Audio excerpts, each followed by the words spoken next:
Hey guys, this is a little quick video on how to deal with horses.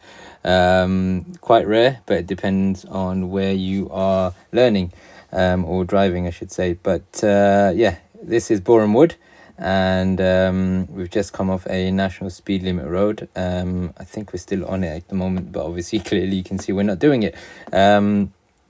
But you can see the horses are there. Normally what happens is sometimes at the start they will tell us to slow down or wait, and sometimes they will also beckon you on or tell you to go when it's safe because they can see further ahead.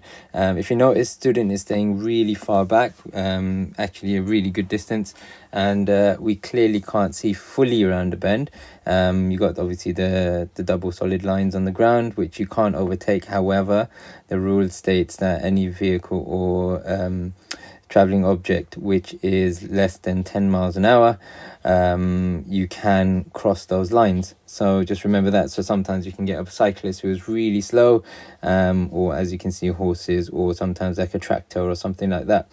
So just bear in mind that you can overtake in certain situations. Look at the cars on the opposite side. Look how slow they're going past the horses, because the horses get spooked. If you don't know what that means, that just basically means they get scared, and it can startle them and then obviously throw the riders off. So everyone drives past generally quite slowly.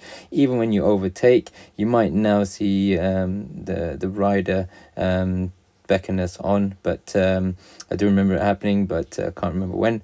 But yeah, there you go. And smoothly and safely, after checking it's safe, you slowly go out. And yeah, that's pretty much it. Going past slowly, giving nice space as you go past, and then giving a bit of gap before you come back. And that's pretty much it. So keep that in mind. Sometimes you do come across horses on countryside roads like this. They're on a hack. So yeah, bear that in mind, and hopefully you should have a good drive.